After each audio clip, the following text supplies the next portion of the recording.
When we begin, only questions allowed about physics.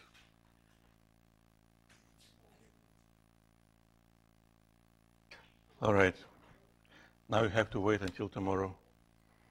Well, so welcome. Good morning. I hope you had a nice weekend. So this is where we are, crossing an equator.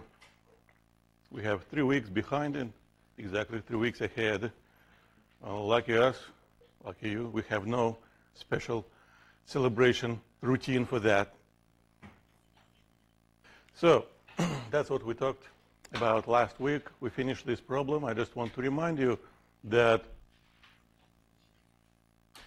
calculating normal force for a car making a turn on a banked surface is different from calculating the normal force for a car or cart or any object sliding down a surface. And we have calculated the optimal speed for this car. Optimal means when car travels at that speed, there is no friction needed to prevent car from sliding up or down the ramp. And, well, what does this expression tell us? When the car starts traveling faster, it should move away from a center. The radius should increase accordingly.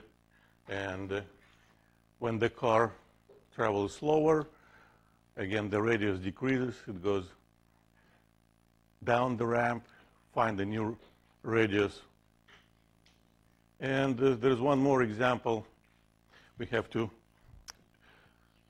do. Well, this physics is being used for designing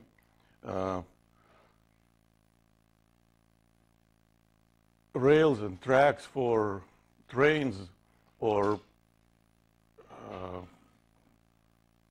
metros, coaches, because for each turn they've been calculated that optimal speed, which doesn't require any additional force to keep the train from skidding away. However, as we know, sometimes, by some reason, the conductor doesn't follow those rules, travels faster than allowed, and a crash might happen, and actually happened last year, a couple of crashes because of speeding up. And the road is always banked to make an adjustment for that particular optimal speed for the train to make that turn. Well, that's the last example to consider related to circular motion. This is a carnival ride, and I have a model of that. So the question is, what is the physics behind this particular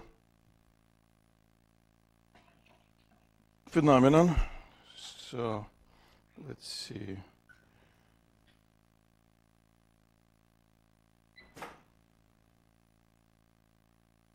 This is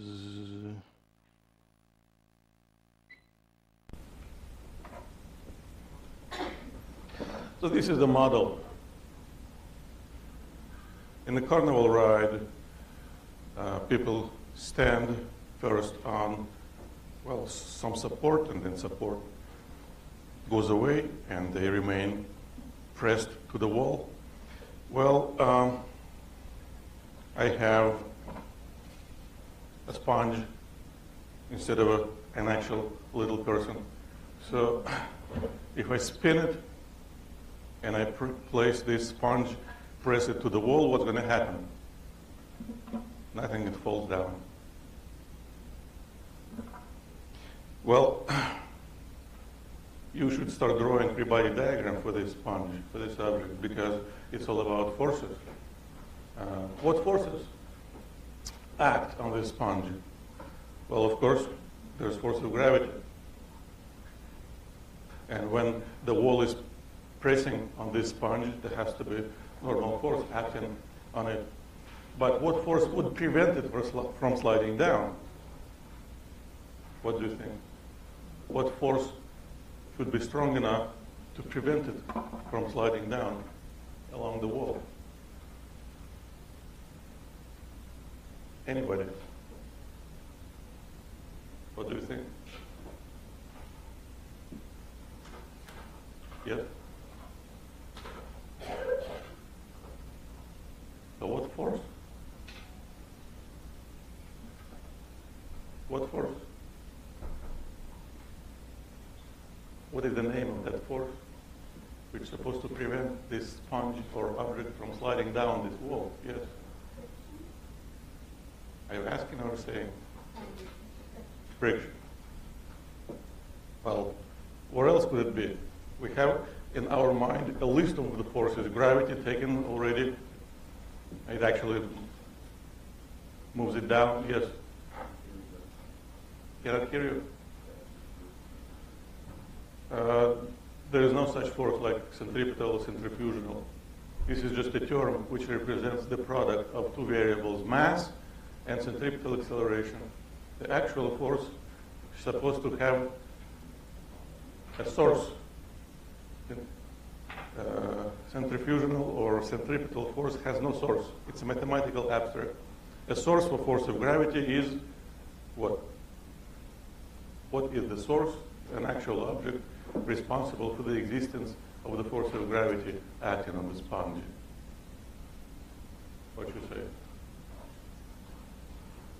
An actual object.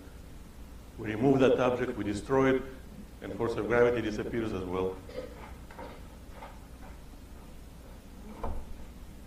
What would I do without my own cables?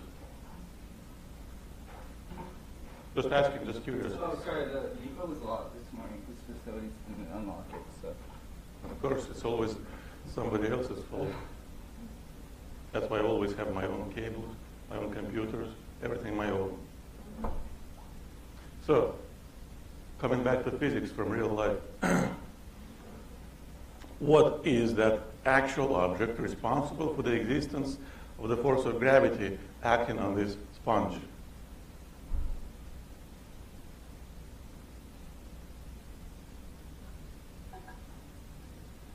Someone has to say something, anything.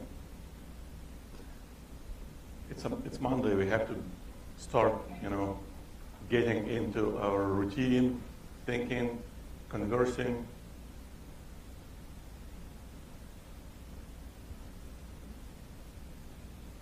The sponge experiences the existence of that force we call force of gravity, and because every force has a source, and that source always a specific object, there has to be some specific object which is responsible for the existence of the force of gravity acting on this sponge, right?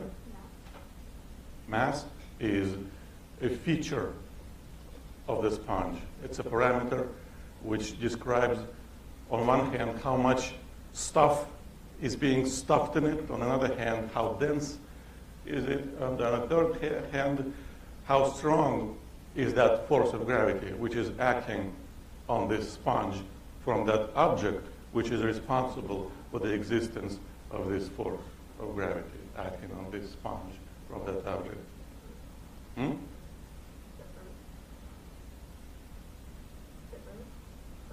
Are you asking or telling? So say it. Earth, yes. The actual object which pulls on everything down with the force which has a name, force of gravity, and has magnitude equal to product mass times acceleration due to gravity. The Earth is responsible for the existence. The Earth, the planet. Now, what is the object, an actual object responsible for the existence of the normal force acting on this sponge. What is that object? I just not on it. How do we call it?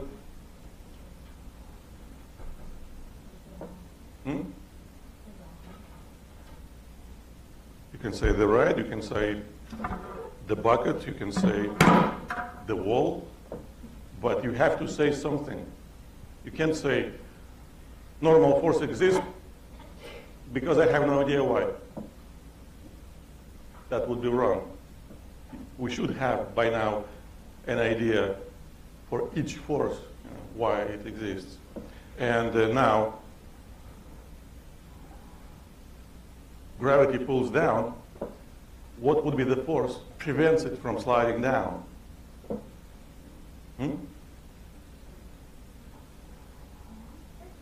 Friction.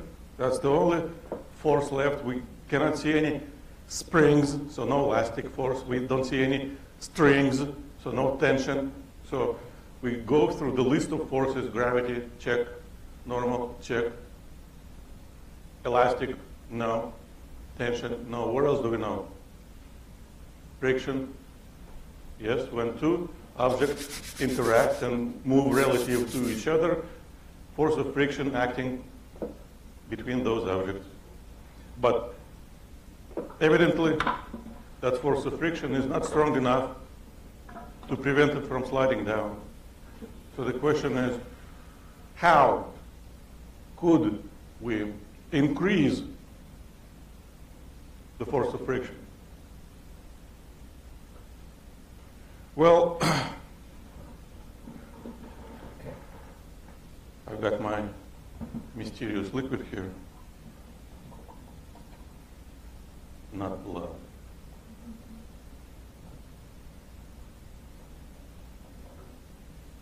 Oh, I say so. So, we know when things wet, the adhesion increases.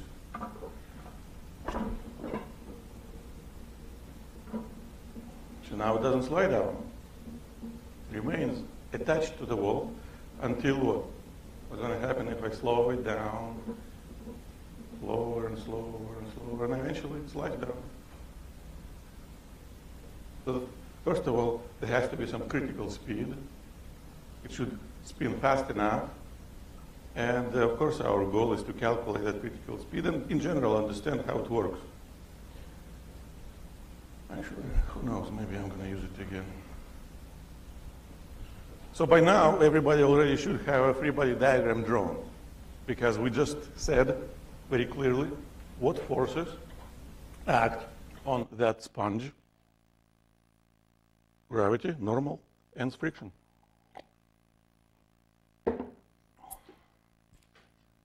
So, of course, we have to take a mental picture, a photograph, because it's moving. We just have to draw a situation for one specific instant. And we can draw two pictures. We can imagine what we'll see when we look from above and what we see when we look straight aside.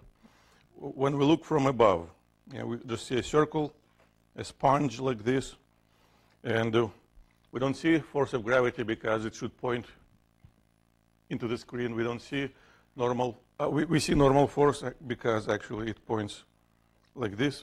The wall presses. And we don't see friction because it should oppose gravity. Well, that's it. If we draw a side view, we see a bucket like that, a sponge. And now we can see gravity. We can see that friction. And again, we can see normal force. So the side view actually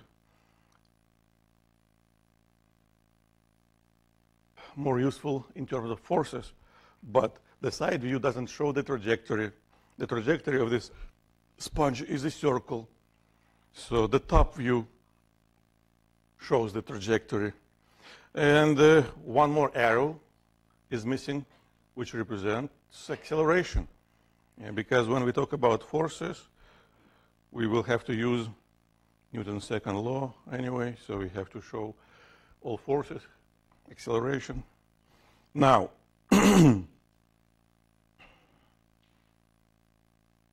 when the object is not moving relative to the wall, that means that frictional force and force of gravity cancel each other out. They must have the same magnitude. So I'll write it like this. Force of friction should have the same magnitude as force of gravity. Now, this is basically Newton's second law written relative to the vertical axis. And if we write the Newton's law relative to horizontal axis, we should say that the normal force should be equal to the magnitude of the normal force. Yeah, should be equal to the product of mass times centripetal acceleration. Well, now what's going to happen if we slow the system down? How does it affect and what the system and what physical variable changes? Well, speed is a part of the centripetal acceleration. So when the speed decreases, that decreases the normal force. All right? Now we have to remember something about force of friction. First of all, when object is not moving relative to the surface, that friction has a special name, static friction. And for the force of static friction, we know that it may have any value between, well, 0 and maximum. And maximum value is proportional to the normal force. So when we slow the system down, we decrease normal force, and by doing that, we decrease the maximum value of this friction which system can provide. So eventually, friction just becomes not as strong anymore as force of gravity. So the critical regime, critical value, is reached when maximum friction is equal to mg. If we move even slower, that it maximum will be less than mg, and friction will not be able to provide the force strong enough to compensate mg, and the object starts sliding down. So now we're done. So on one hand,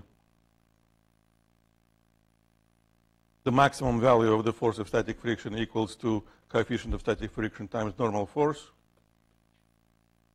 On another hand, that normal force is supposed to be equal to the product of mass times speed squared divided by the radius.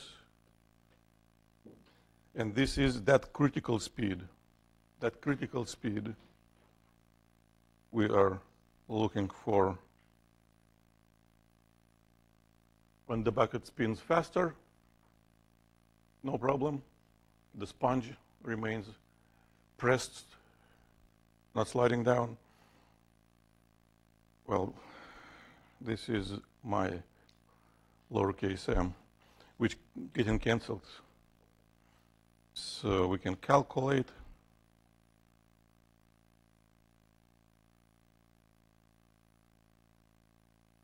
the value for that critical speed.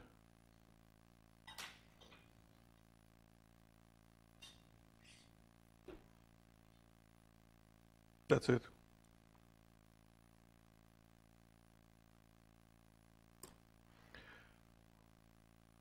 By increasing the coefficient of friction, by moistening the sponge, we're decreasing the critical speed. The dry sponge still could be pressed, but I would have to spin this bucket much, much faster. And I cannot do it with my hand. I would have to use a special device to spin it as fast as needed. Any questions? Because we are done with circular motion. That was the last example related to circular motion. And we have to start the new topic. And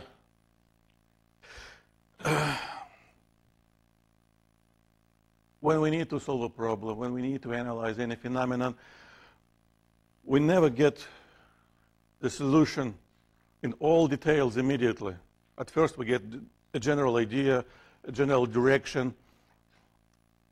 How should we think about the situation? Then we may kind of see some big areas, like, okay, first use the law of conservation of mechanical energy, then use the law of conservation of linear momentum. It's like building a building. At first, we're going to do a foundation, then the frame, then the roof, then we will start doing interior design.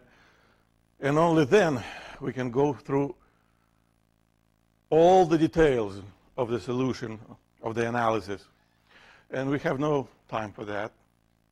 So we cannot go through all specific details of the reasoning behind all equations we have to use. But I find it important to at least lay down general steps, general ideas, which lead to those final equations, which we will be using afterwards for analyzing specific situations. And the fundamental idea, number one, is this. When we talk about a large object, we can always think of it as composed of many, many, many small objects. And if we know how to describe what's happening to each individual small object, we can then make a jump, a leap to the description of what's happening to the large object. So when a large object is moving in space with time, sometimes all parts of this object travel parallel to each other. So we can choose one single point and look at it, and that will describe the motion of all the points. Usually we pick up a center of mass, and that's it. But that's not always the case. We call it translational motion. If we talk about rotational motion, in that case, the trajectories of different points are different, still similar but different, and we will have to analyze the motion of each individual point. The problem is we know everything about a uniform circular motion when speed remains constant. But we don't know yet how to describe the motion of an object when speed changes. So that's our immediate goal. And yeah, if you read the textbook, people use two different spelling for the same object, disk. So what do we need to do to describe the motion of a small object when circular motion is not uniform? Where's my click? Ah, okay.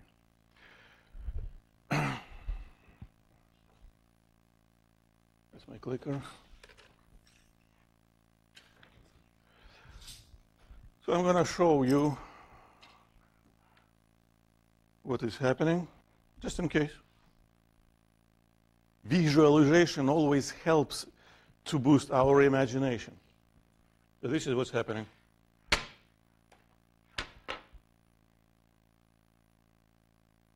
It doesn't even make the whole circle, but still the motion is circular.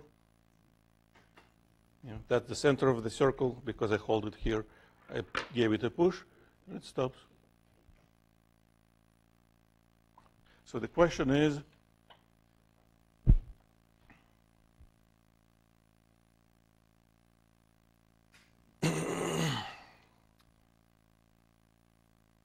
the speed of this object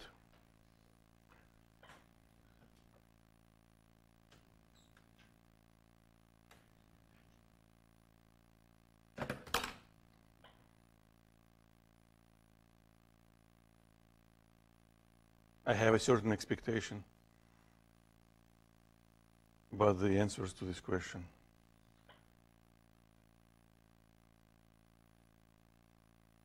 And my expectation was almost correct. Try one more time.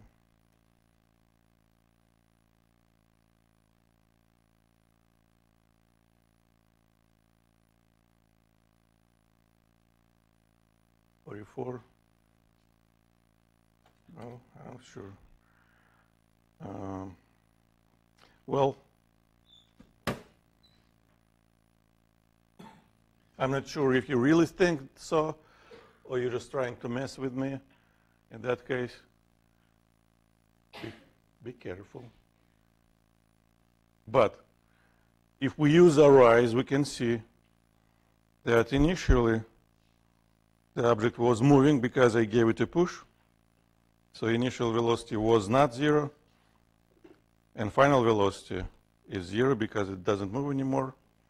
So when velocity changes from not 0 to 0, how do we call it? Slowing down. That's why my expectation was having 100% correct answers. Well, I'll try one more time later. Now,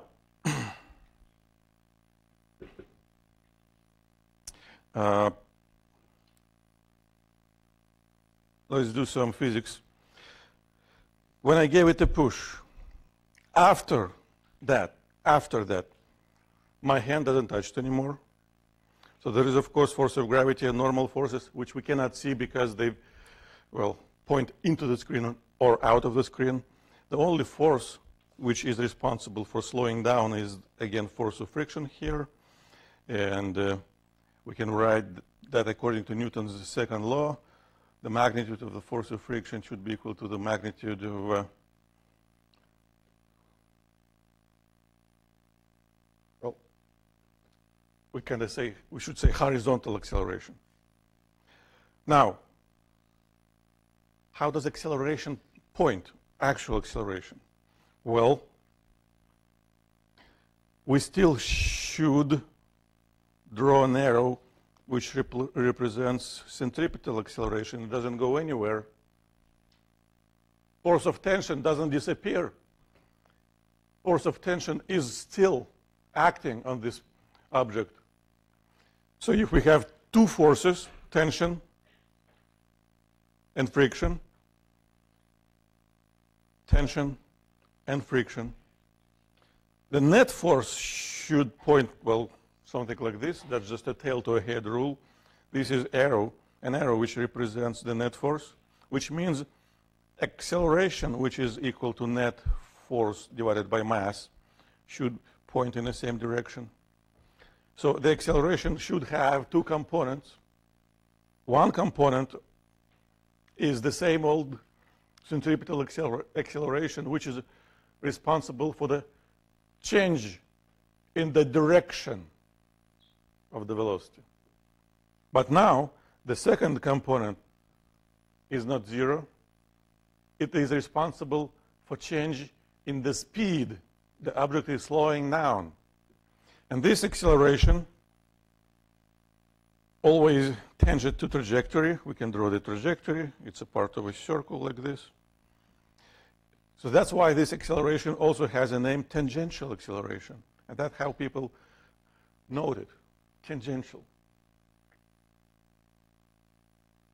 And this acceleration responsible for the rate of change of the speed of the magnitude of velocity. So technically, an official definition of this acceleration should look like this: the change in the magnitude over time.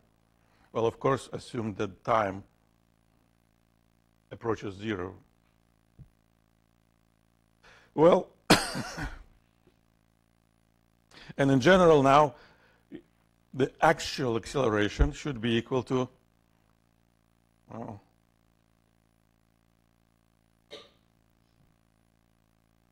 the hypotenuse of the triangle, which is composed by the components of the acceleration.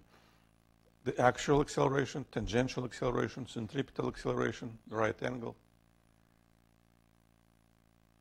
And that's all we can say so far.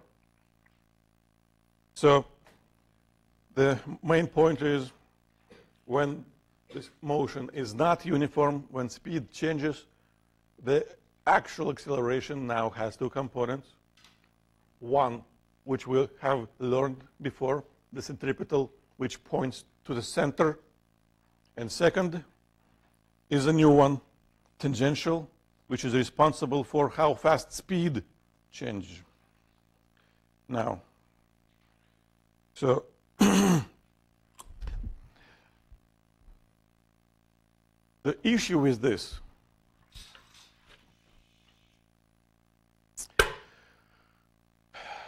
Is that if we talk about the motion of a large solid object, and we have to break it down in many, many small parts, we have to apply the same equations for all those parts. Then we have to summarize everything. And unfortunately, many variables which we use to describe what's happening to this individual part depend on the location. For example, they may have different radius.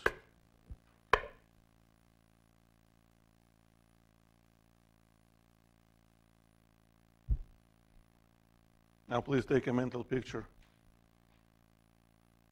because I will ask you a question about this situation, again, with the same expectation. So I have two objects sitting on a turntable, and I make it move. See? I call it 1 and 2.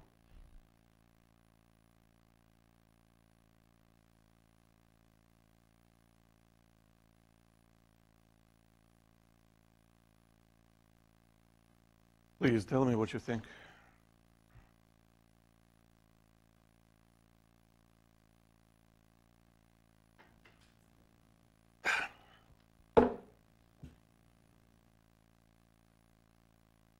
So you saw the experiment, the pictures on the screen. The question is about distance traveled. Those are possible answers. Irvi says, that's a question number 3, correct? Correct.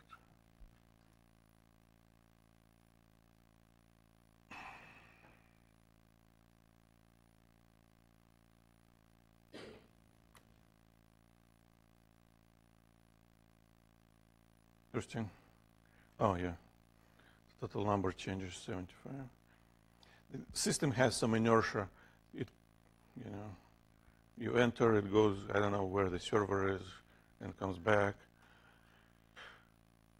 So we still have a distribution, which is really, really strange to me. I cannot explain why. Would someone answer something different? Because it's all about straightforward application of a definition of a distance. Distance is the length of the trajectory. So this is the length of the trajectory for the first object. And this is the length of the trajectory for the second. And if I look at them straight, I can see this distance is longer than this one.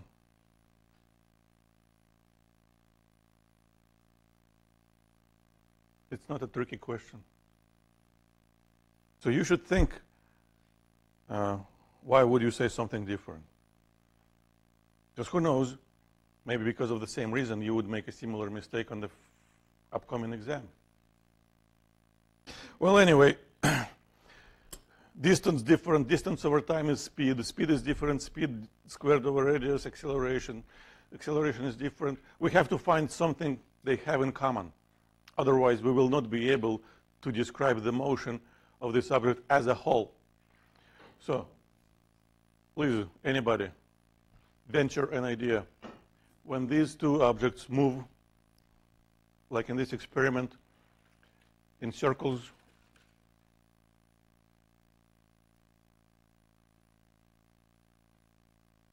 the radius is different, the distance traveled is different. What is the same? Yes? Angle? Yes, absolutely. So, yes? Time. If we can't find that common variables, we will not be able to move ahead in our reasoning. But now we can.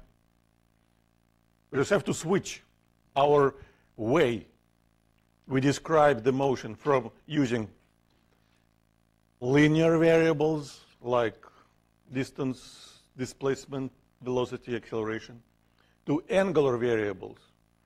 Angle, well, that's a everyday term. In physics, we should call it angular displacement. Yeah. When it travels in a circle, we can always choose direction from which we measure angles, and normally that's positive x direction. And then we can measure angle and how it changes in time. And that angle we call angular displacement, but also just angle. Angular displacement over time should be describing how fast angle changes, and we should call it angular velocity. When velocity changes, we call it acceleration. Now it's going to be angular acceleration. But first, again, we have to mathematically describe that new physical quantity, angular displacement. And there are two definitions of that. Number one, you take complete circle and divide it in 360 equal parts. Well, I can draw 360. If I do that, how do we call that little part? A degree. But a degree doesn't belong to international system of units. It's convenient unit, but doesn't belong to international system of units. To international system of units belongs a radian. How do we define it? Well, that's an official definition. If we draw a circle, imagine it's a circle, and we find an angle such that the length of the arc is equal to the radius. This angle has a name, 1 radian. That's an official definition of it. Well, mathematically,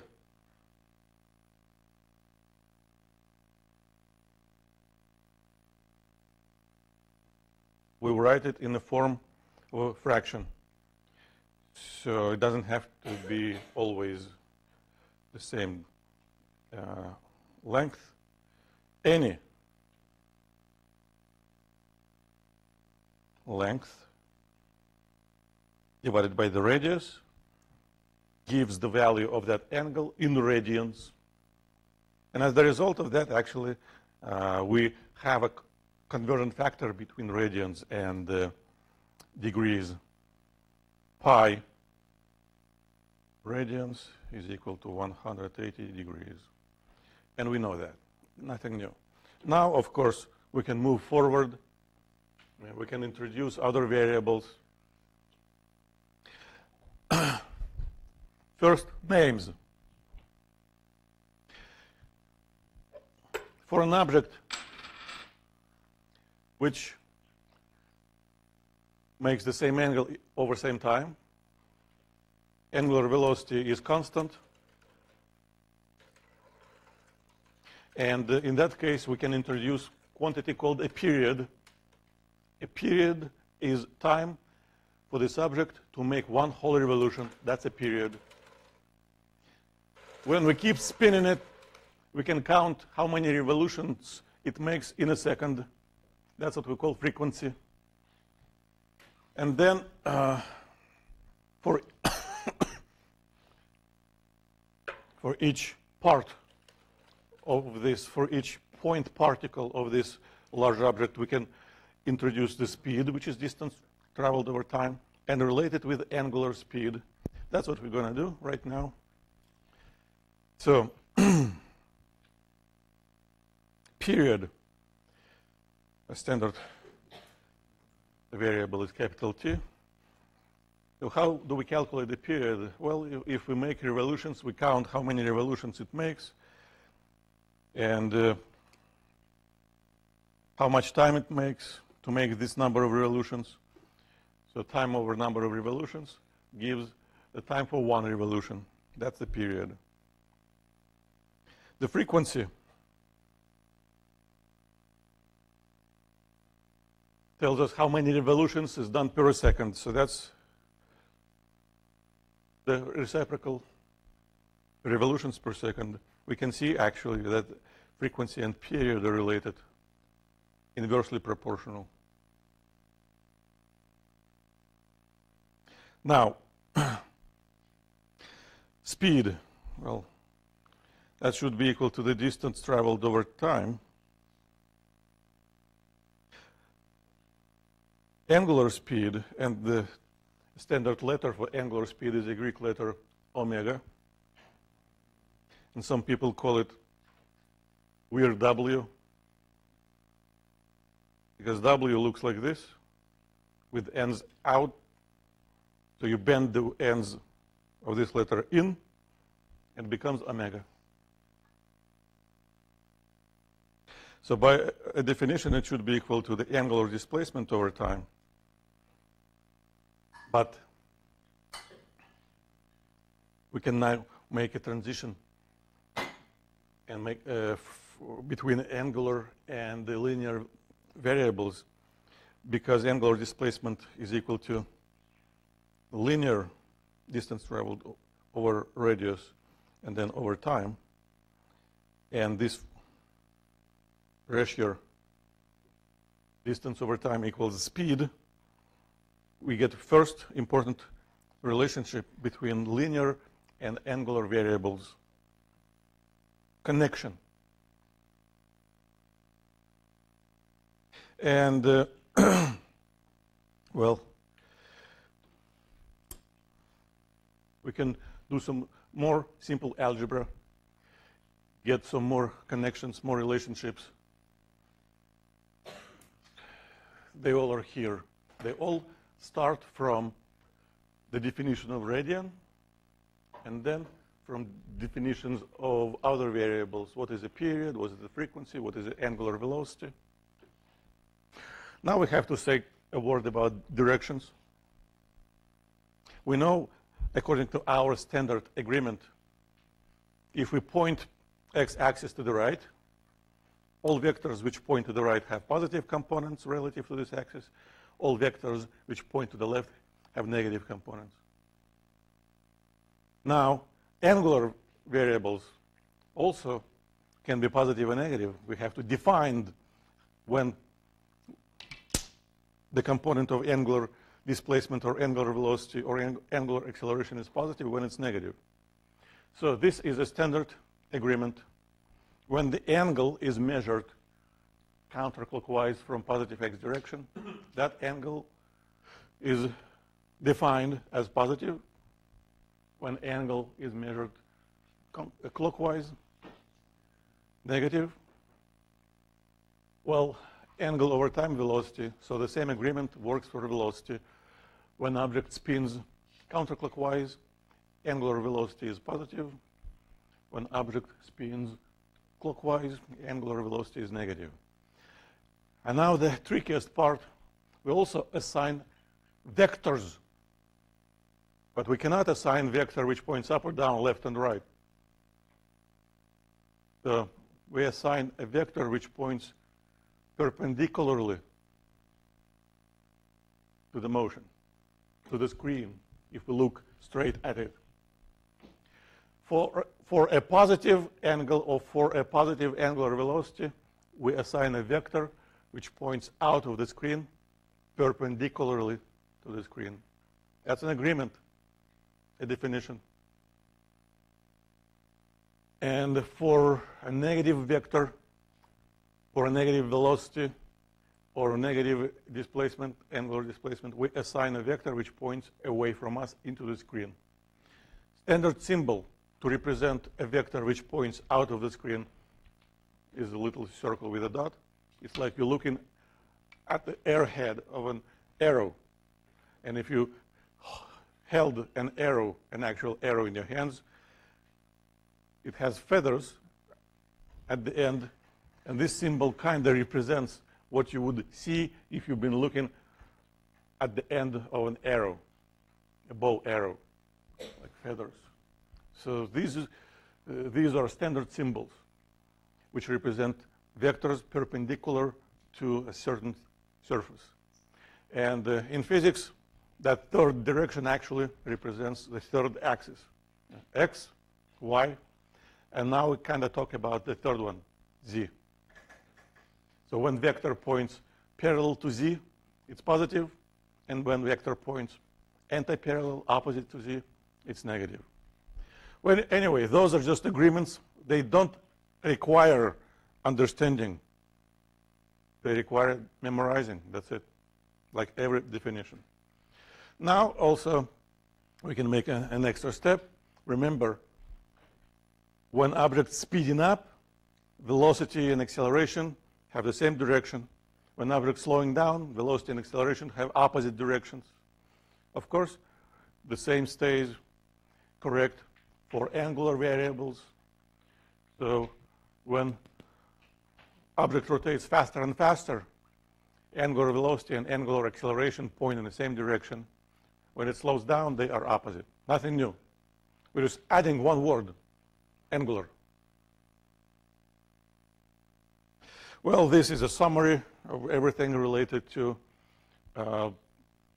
kinematics of rotational motion, almost everything. Let's do an example.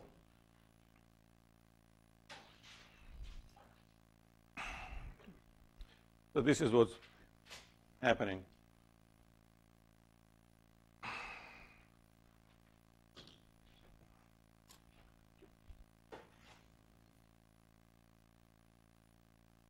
So far, most of the examples are related to uniform circular motion, but we will move on eventually to motion with constant acceleration. So the length of this string, which is equal to the radius of the trajectory, equals 1/2 meter. And the mass of this ball equals 50 grams, 0.05 kilogram. And it makes 3 revolutions in 2 seconds. Now we have variables which we can use to represent those quantities.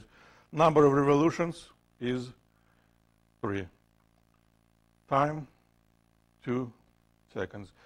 Well, sometimes people write that kind of unit, revolutions. Sometimes they don't, yeah. It's just a counting number, 1, 2, 3. Well, but now, first of all, we can calculate immediately the period, 2/3 revolutions per second.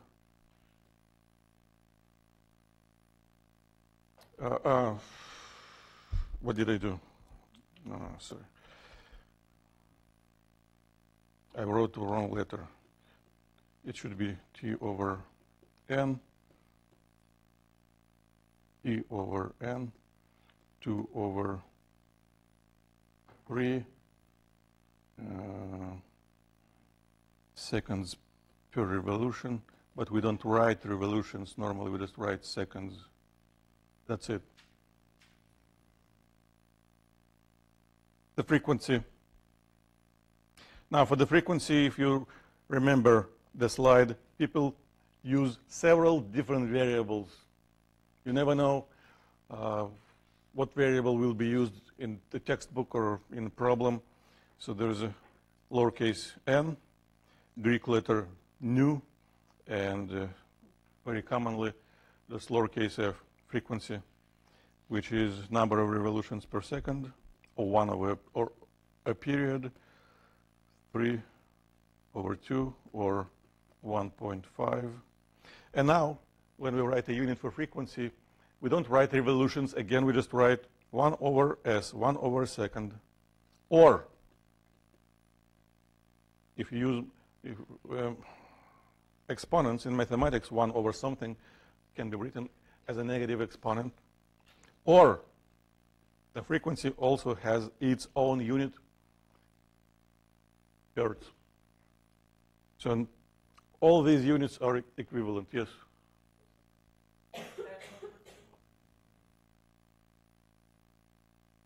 Say again?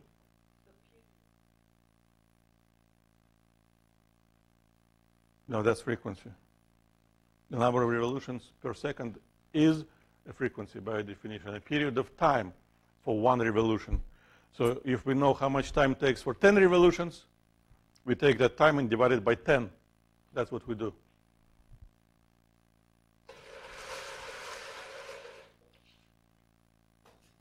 We measure time for several revolutions, and that time divided in the number of revolutions, that gives time for one revolution.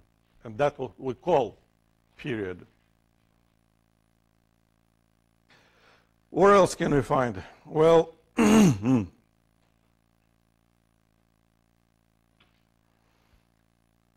speed, angular speed. What can we do to get the speed? Well, speed is distance traveled over time.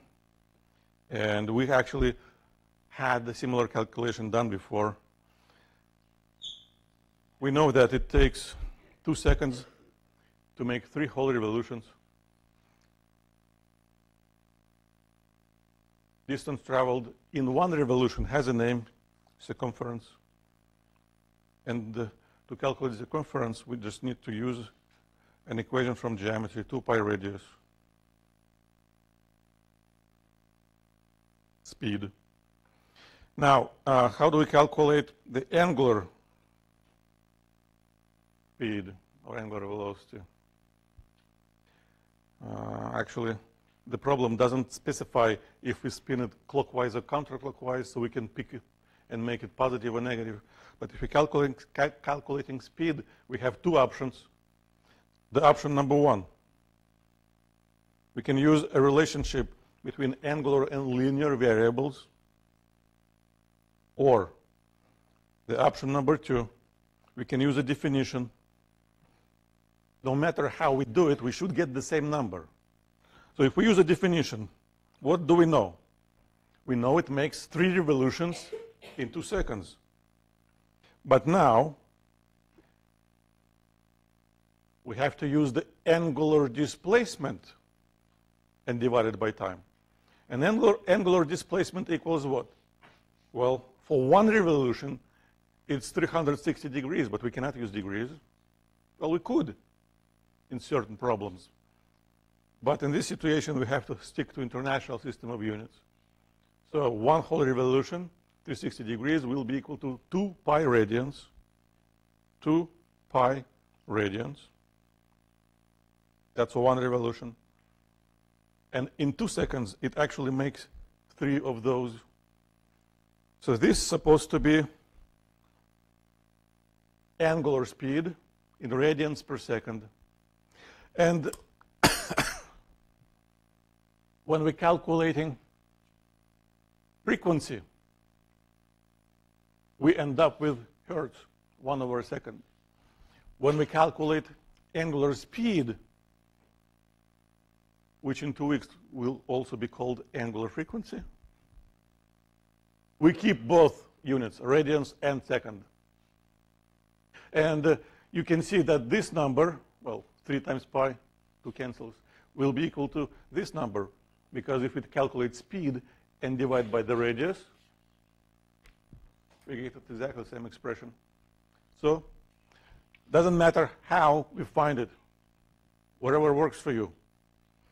Where else can we calculate? Well, of course, we can do what we've done before, just quick review. Centripetal acceleration equals v squared over r, or for the sake of practicing using angular variables,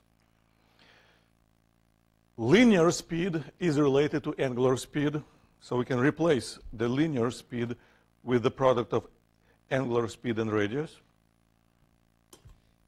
from the very last equation on the left, v equals omega times r. And now we can rewrite the expression for centripetal acceleration using angular variables, which is good because this variable, angular speed, will be the same for all parts of a solid object. No matter if it's on the rim or closer to the center, they all travel with exactly the same angular speed. They all travel with exactly different linear speed, but angular will be the same. And because this is a case when motion is uniform, that means speed remains constant, that new variable we talked about a little, tangential acceleration, will be equal to 0 because speed doesn't change. Only when speed changes, this variable would not be equal to 0. And soon we're gonna see how it works. And of course, the last possible calculation, tension. Okay, force of tension. And now I don't want to write capital T for tension because capital T is already taken by the period. Or if I do write it, I have to use a different brain cell for that variable. One capital T represents the period, second capital T represents force of tension. I don't want to do that. It's too hard. That's why I use a different notation. Force of tension, F sub T, will be equal to mass times centripetal acceleration. Any questions? So now, when speed changes, like it was in this simple experiment, it stops, it changes. Well, technically we know what to do.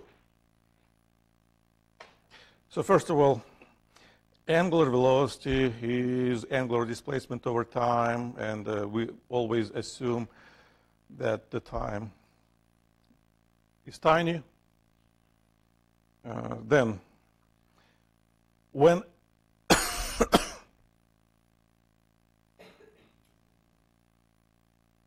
when speed changes, angular velocity changes accordingly. When speed increases, angular velocity increases. When speed decreases, angular velocity decreases. So that means we can introduce that physical variable which tells the rate of change of angular velocity. And of course, it should be called angular acceleration. And the standard letter is Greek letter alpha for angular acceleration, or epsilon. And different textbooks prefer different letters.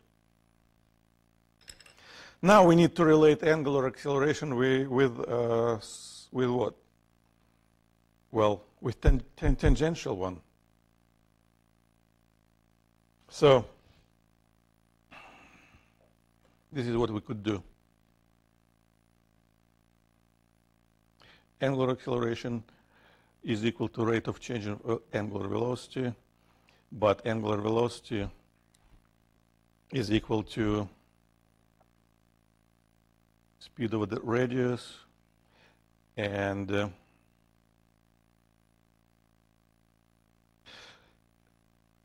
we start from a simple example right here. You see, only one small object traveling.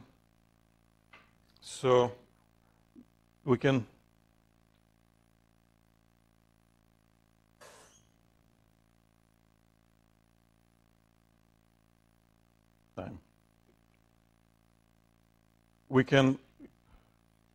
treat the radius as a common factor for these speeds. Now, I know it's tricky, but we have to keep track of what each variable represents. So in this expression, this letter v represents the magnitude of velocity. We call it speed. So we have to keep kind of this meaning in our memory, or we have to draw those vertical bars specifically. Doesn't matter how we do that. This ratio is what we called tangential acceleration. This ratio represents how fast speed changes in time. Well, technically, we don't need to know all the steps. We just need to know the result. Angular acceleration is directly related to tangential acceleration, not centripetal. Centripetal acceleration is directly related to angular speed. But angular acceleration, which tells us how fast angular velocity changes, is directly related to tangential acceleration in a very similar manner, like angular velocity related to linear velocity. Omega equals V over R, alpha equals A over R. This is a standard relationship between different linear and angular variables. Now, what we do? What good about this expression if instead of having only one small object, we have many, many of those, they all have the same angular acceleration. Omega is the same for all. Alpha is the same for all. So we can use these type of expressions to describe the motion of a large solid object. Unfortunately, we have to give up something else. So if we want to keep angular acceleration, we have to rewrite our expressions in terms which on one hand make it more complicated. And this is what we do. We multiply everything by the radius because we want it to. Then we call this combination, and I'm not going to say how yet. We call it letter, tau. And then we call this combination a different letter, I, because they don't matter. This equation only represents the fact that for rotational motion of a solid object, we always can have variables related to the same acceleration. Now I want to talk about acceleration, and then we will talk about those variables. First, acceleration. So here you see two questions in one.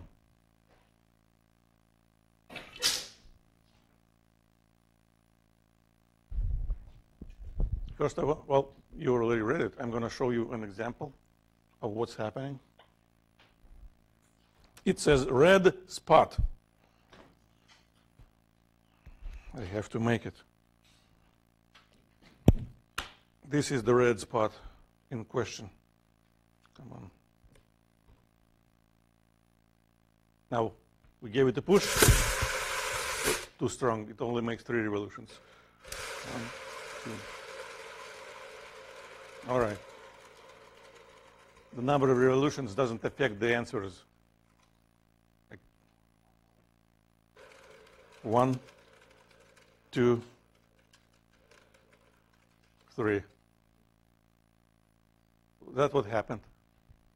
So the question number 1, what type of the motion did you observe? And we know only 2 types, uniform or not uniform. The question number 2, what can you say about the acceleration of that red spot? So you can start answering. Type of the motion. Well, I gave it a push. The initial angular velocity was equal to 5 radians per second. And eventually, the final angular velocity becomes equal to what number? 0. Was it a uniform? No. If velocity changes, speed changes accordingly. If speed changes, this is a non-uniform circular motion. No tricks here. Now, how does acceleration point? Question number 5.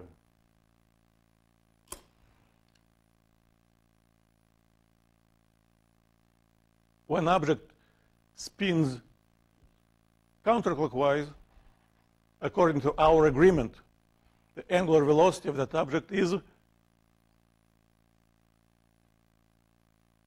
And you can finish this sentence with only 3 options: positive, 0, negative. So when object spins counterclockwise, according to our agreement, angular velocity is positive. Now, is it speeding up or slowing down? Slowing down, which means acceleration should be same or opposite? Opposite. That's it. That's how we have to reason through this kind of question. So angular velocity, we call it positive, but slows down. Hence, angular acceleration should be opposite to angular velocity. Hence, clockwise or negative. If we want to use a specific vector assigned to angular velocity, we have to draw this symbol, which represents a vector pointing from the screen at you. If you want to use a vector which represents the acceleration in that situation, you have to use this symbol, which represents a vector which points away from you into the screen. And these are, again, just agreements, rules. They just have to be internalized. They don't require understanding. All right.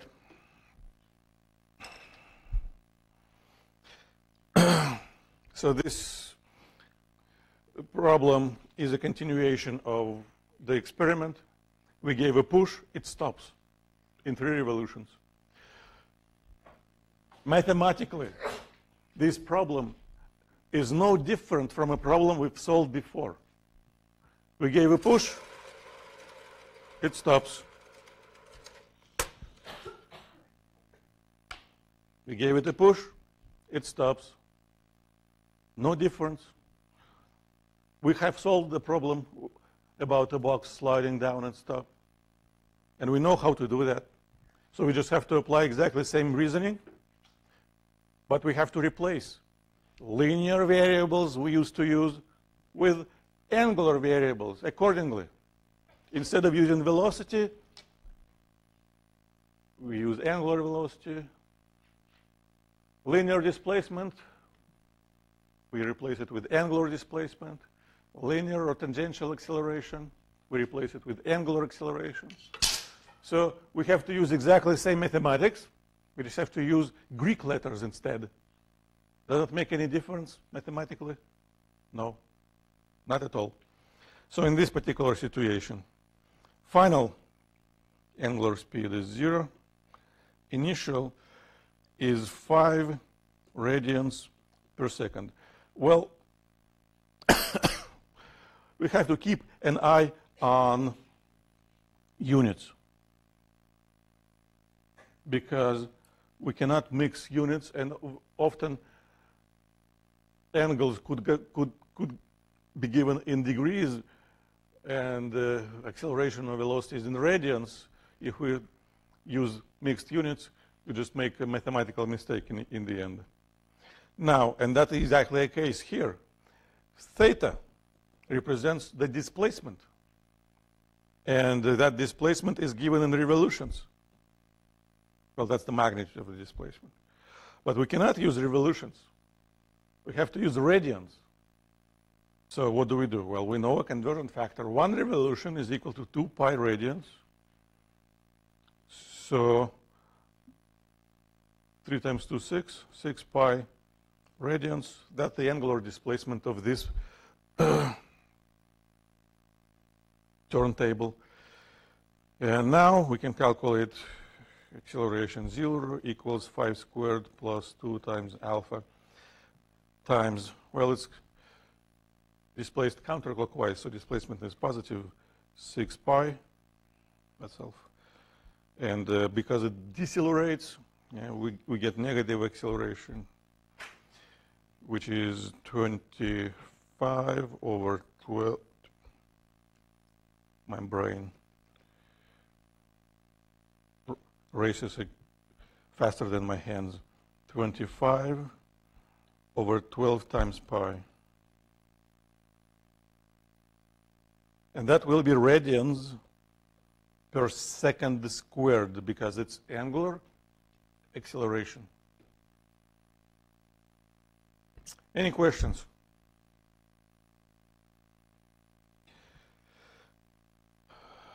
Well, what else could we calculate actually? Well, angular acceleration should be equal to final angular velocity minus initial angular velocity divided by time. So this number, which we just found, also should be equal to 0 minus 5 divided by time. We can calculate how much time did it take to bring it to a stop. Exactly like we did it before for a box sliding down a tabletop. All right, so now we're going to talk about those variables. First of all, we know that to make a transition from a description for a single point to a description of a large object, we just have to use a summation.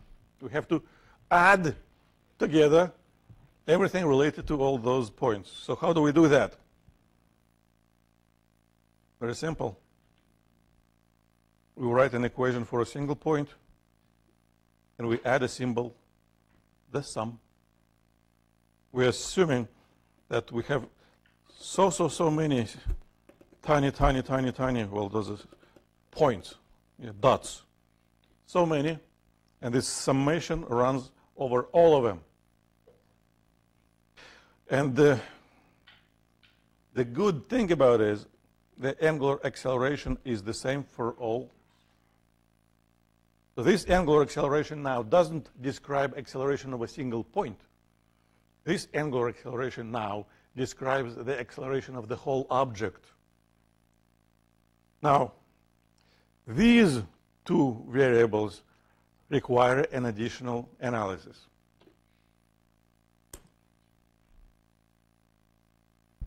First, a name. Of course, if anything becomes important in physics, we name it. We call it torque, torque of a force. In my experiment with the little object attached to a string, friction stops it. So the torque of force of friction, this product, force times this distance, has been named the torque of force of friction. But it doesn't have to be friction. It could be my finger, applied force. It could have been something else, string, spring. Any force which is acting on a solid object might exert a certain torque, which is supposed to be equal to a product of force and some kind of a distance. And a second variable represents the sum of these products. We just call it a moment of inertia because it is related to mass. It describes mass distribution inside this object. And we'll talk about mass distribution tomorrow. So this is our leap from an equation for a single point to an equation for the whole object. If we have several forces acting on a solid object, each individual force should be responsible for the existence of that new quantity we call torque. And if we add all of them together, we should get what we used to call total or net. How do we find it? Well, we have to think about it. We have to go through specific situations. And this variable, well, it's not really important because it depends on the shape. Yeah. See? Mass distribution. For different shape, it has to be a different expression, but we don't have to know how to derive those expressions. All we have to know those expressions. All those expressions available online or on the screen or in a textbook or in the equation sheet. They depend on the shape. If you have a sphere, one equation. If you have a long rod, second equation. If you have a hollow disk, third equation. And we will talk about it. Now, of course, we have only two options to discuss. Number one, equilibrium. Number two, not equilibrium.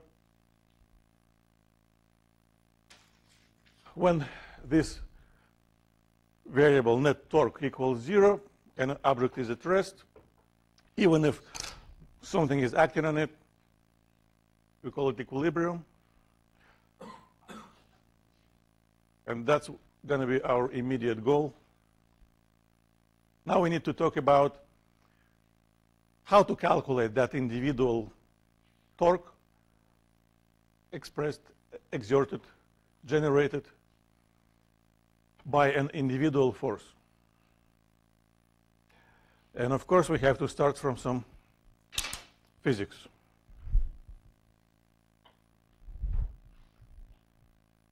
Okay. That's my favorite part. Experiments.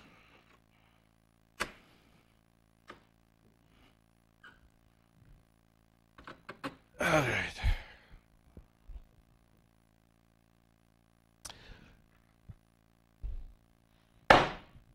Five kilogram weight.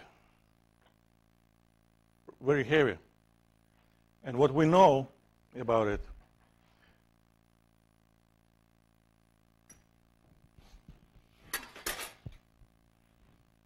we have to apply a certain critical force to make it move.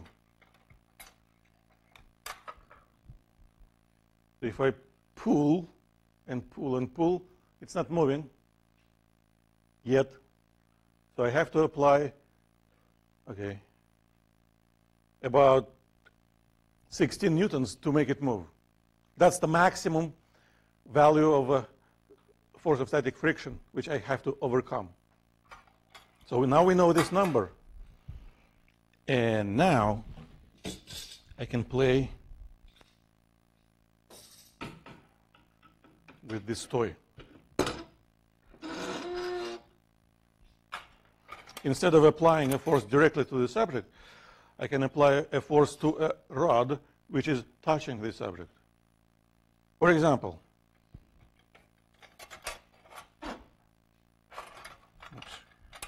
probably better do it this way.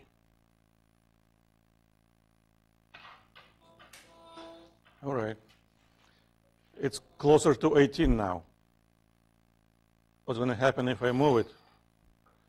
I know that the force which makes this move is 16, always 16. So I have to apply a certain force here in order to generate 16 there. And I can see that every time that number is different.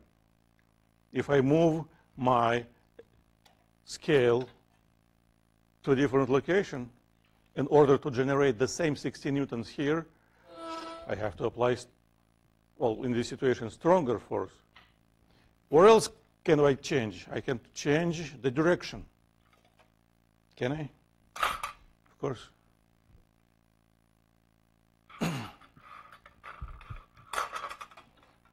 So let's say I pull on this string at a certain angle. 20 is not enough. 30 is not enough. All right, so it's about 60 newtons I have to generate here in order to generate same 16 newtons here. 60, 16. So this simple experiment tells us that, well, this rod rotates about that axis. The rotational effect of the force I am applying to this rod depends on the location and on the angle. How does it depend on the angle? Well, that's actually pretty simple. if I pull on this string, this force has two components. One component parallel to the rod. That component cannot move the rod perpendicularly. It's not responsible for rotation. Only this component, which is perpendicular to the rod, responsible for this rotation. And this component should be, well,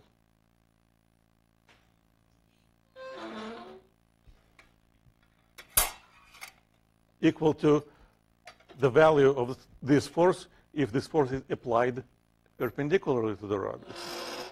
So these type of experiments immediately tell me how to specify the way we're calculating torque. Yes. So if we have an object, a large solid object, which may move about a specific axis. This axis might be a physical axis or only in our mind, imaginary, doesn't really matter. If we apply enough force to this object at a certain point, first of all, this point has a name, the point of application of a force. So we have 2 points here, the axis and the point of application, P, which means we can measure distance between these 2 points. Doesn't have any name. There's distance from an axis of rotation to the point of application of the force. Now what we do? We resolve or break the force into 2 components. One component has to be perpendicular, or people call it Fy by some reason. One component has to be perpendicular to this distance. Second component is parallel. And the parallel component does not matter. It doesn't provide any rotational effect. Only perpendicular component matters. So this is what we do.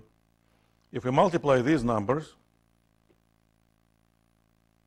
this product is named, defined as a torque of this force acting on this object relative to that axis. This is a full statement, full definition. Torque of that force acting on this object at this point relative to that axis. Done. That's how we calculate magnitude. What about definition of direction? Well, of course, we don't invent new definitions. We still use the same definitions. If the rotational action of a torque relative to axis counterclockwise, we call it positive, like in this example. If the rotational action of this torque about the axis is clockwise, it's negative. And if we have many, many forces acting on an object, each individual force is responsible for the existence of its own torque. Some of those might be positive, some of those might be negative. We can calculate each according to the definition which we just have. If we add them up all together, the result has a name net torque. And if net torque equals 0 and the object is at rest, that's what we call equilibrium. And now, starting from this slide, you can solve any problem on static equilibrium. Well, first, let's exercise just in calculating torques. This is a very common situation. You want to open a door. We are smart. We don't open the door by pushing on it close to the hinge. It's hard. That's why all doors have a doorknob at the end, at the edge of a door. Well, all right, so let's just do it. Hinge is our axis because we told so. How do we calculate the torque? Well, case A.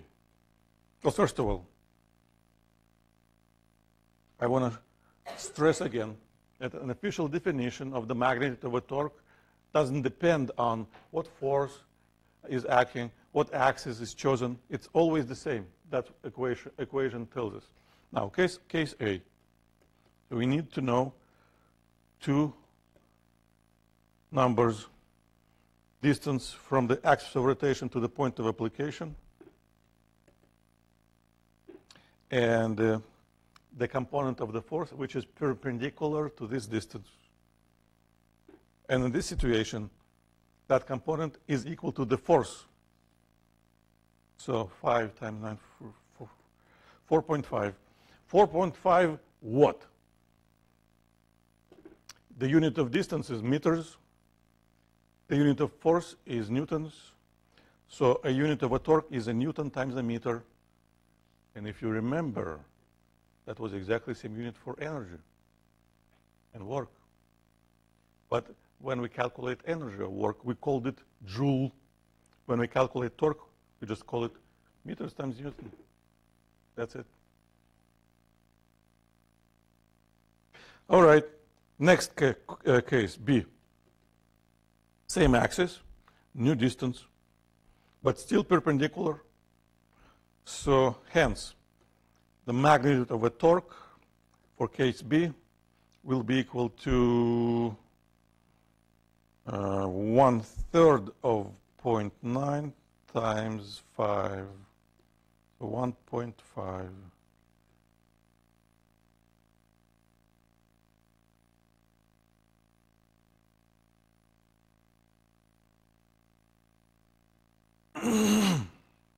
And that might not be strong enough to open that door if it has some springs, which holds it. So that's why when we push closer, we have to apply a stronger force to overcome the same resistance. Case C, same axis, but the force now points at 10 degrees from the door. So, hence, to calculate torque, we should use the distance from the axis of rotation to the point of application, which is 0.9. And we have to multiply by only the component of the force, that component which is perpendicular to this line, Fy. For that, we have to look at the triangle, F, 5 newtons, angle 10 degrees. Fy should be equal to hypotenuse times sine of that angle, 5 times sine of 10. And you can finish it. Case D, same type of a calculation, different distance, 1/3 of 0.9 times 5 times sine of 10 degrees. Wherever it is, it is.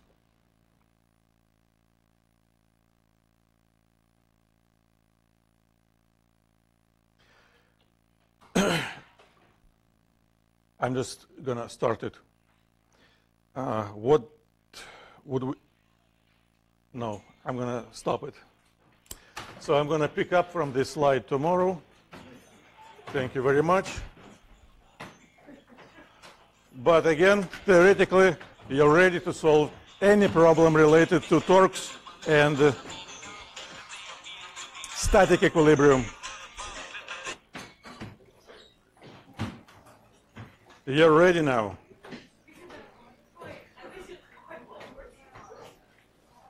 Now you're ready.